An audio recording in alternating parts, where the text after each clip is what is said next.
नमस्कार, India voice देख रहे हैं आप और मैं हूँ आपके साथ आशुतोष मिश्रा। आज हमारे साथ एक छात्रा मौजूद है जो इस वक़्त दिल्ली पुलिस में सिलेक्शन हुआ है उसका। परिवार वाले काफ़ी खुश हैं, उसके जो साथी हैं, जो साथ में पढ़ाई करते थे, उनके भी चेहरों पर आज खुशी का माहौल देखा जा रहा है। बताया यही जा रहा है कि जिस गाँव में वही छात्रा रहती थी, यहाँ पर बच्चियों को नहीं पढ़ाया जाता था, उनको आगे बढ़ने से रोका जाता था। लेकिन जो छात्रा है, उसके पिता ने उस पर विश्वास जताया और कहीं न कहीं आज वो दिल्ली पुलिस में एक कांस्टेबल की भर्ती उसने निकाली है एसएससी जीडी के तहत। मेरा बहुत-बहुत स्वागत है। क्या नाम है आपका? मेरा नाम ज्योति है।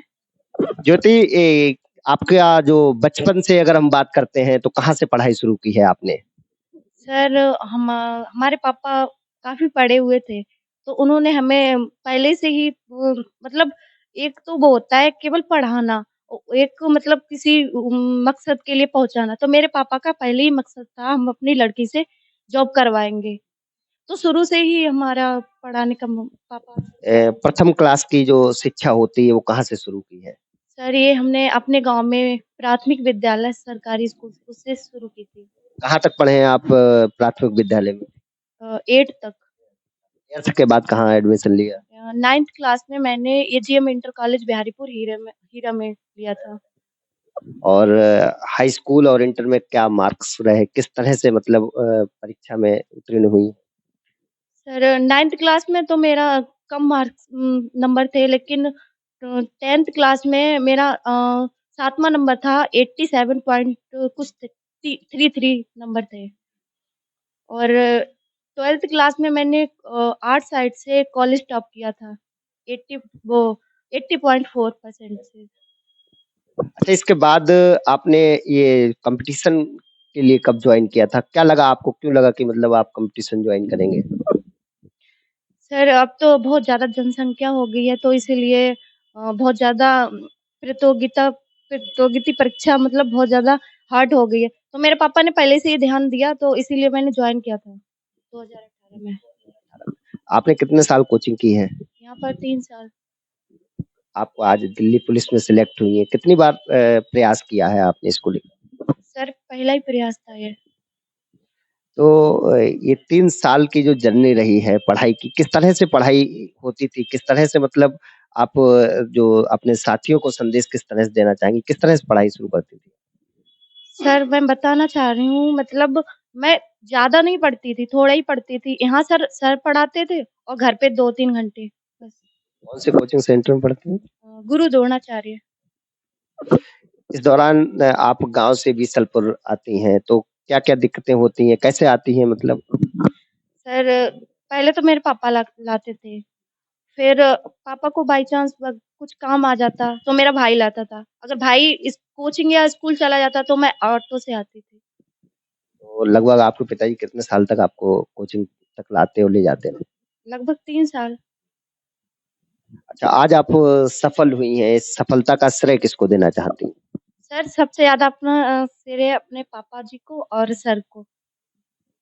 अच्छा, दूसरा एक हमारा सवाल था आपसे, जिसे आप बता रही थी अभी ऑफ कैमरे कि हमारे गाँव में बेटियों को नहीं पढ़ाया जाता है। क्या मतलब कैसा माहौल होता है गाँव का, थोड़ा बताएँ? सर पढ़ाते तो हैं लेकिन थोड़ा पढ़ाते हैं, जैसे बीए करा दिया या 12th के बाद तुरंत शादी करवा देते हैं। शादी के लिए पढ़ाते हैं, अब तो शादी नहीं होती है ना। आपके गाँव में कितनी लड़कियों की बात करें तो कितनी लड़कियाँ जॉब कर रही हैं? सर एक लड़की है जो यूपी पुलिस में है और एक ही और दूसरी मैं हूँ। जी। तो आप देख रहे थे लगातार हमारे कैमरे पर किस तरह से जो देश की प्राथमिक इकाई होती है गाँव, वहाँ पर किस तरह का माहौल होता है। किस तरह से जो परिवार वाले होते हैं आज भी बेटियों को पढ़ाने के लिए प्रयासरत नहीं रहते हैं। देखो एक बड़ी बात कही है बच्ची ने कि जो शादी के लिए बस अब बच्चियों को पढ़ाया जा रहा है, ये भी एक बड़ी बात है। लेकिन इन सब के बीच जो लोग सफल होते हैं उनके लिए हृदय से धन्यवाद हम देते हैं और कहीं न कहीं ज्योति ने एक सफलता हासिल की है एसएससी जीडी के तहत दिल्ली पुलिस में। यहाँ तक कि गुरु द्रोणाचार्य का जो कोचिंग सेंटर के संचालक हैं, उनका दावा है कि एसएससी जीडी के तहत दिल्ली पुलिस में अभी तक किसी का सिलेक्शन नहीं हुआ है। और ये अब इनके पिताजी हमारे साथ मौजूद हैं, हम उनसे भी बात करने का प्रयास करेंगे। पूछेंगे किस तरह से मतलब बच्चों को पढ़ाते हैं, क्या अर्निंग रही है और क्या चीज़ें रही हैं?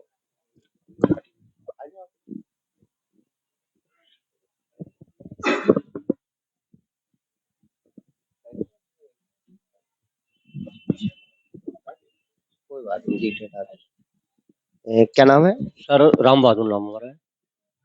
राम बहादुर जी, सबसे पहला सवाल हमारा, आपकी बिटिया आज सफल हुई है, कैसा महसूस कर रहे हैं? बहुत अच्छा सर। कितने बच्चे हैं आपके? 3 बच्चे सर हैं, 2 बेटियां हैं, 1 बेटा है। सबसे बड़ी बेटी सबसे बड़ी बेटी है सर, ज्योति। उन्होंने आज दिल्ली पुलिस में सफलता जी, हासिल जी, जी। की। इसके साथ और क्या-क्या कहना चाहेंगे? क्या संदेश देना चाहेंगे समाज को? क्या बताना चाहेंगे आप? सर हम ये कहना चाह रहे हैं जब तक बच्चा लगातार नहीं पढ़ेगा, तब तक सफलता नहीं होगा। लगातार पढ़ते रहे, तो सफलता मिलती है और ब्रेक ना लगे। जब तक सफलता मिल जाए और कोई भी चीज़ आसान कठिन नहीं है, सब चीज़ आसान है। तो ये थे जो बच्ची कांस्टेबल है, ज्योति उसके पिताजी। क्या आप बताते हैं कि पर डे इन बिटिया को अपनी छोड़ने आते थे? जी।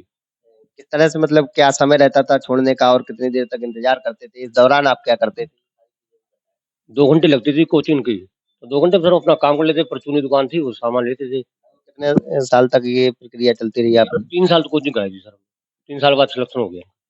तो आप लगातार इस वक्त इंडिया वॉइस देख रहे थे और मैं आपको बता रहा था किस तरह से एक बिटिया ने सफलता हासिल की है। गुरु द्रोणाचार्य कोचिंग संस्थान से यहाँ पर इस बच्ची ने 3 वर्ष तक शिक्षा प्राप्त की और जहाँ तक बात की जाए कि ग्रेजुएशन कंप्लीट करते करते उसने नौकरी हासिल कर ली है। कहीं ना कहीं ये देखा जाए तो सरकारी नौकरी हासिल करना आज भी कोई बड़ी बात नहीं है। बस आपके मन में वो ताकत होनी चाहिए, आपका एक दृढ़ निश्चय होना चाहिए, आपका एक लक्ष्य होना चाहिए। कैमरा सहयोगी शरद कुमार दुबे के साथ आशुतोष मिश्रा, इंडिया वॉइस पीलीभीत।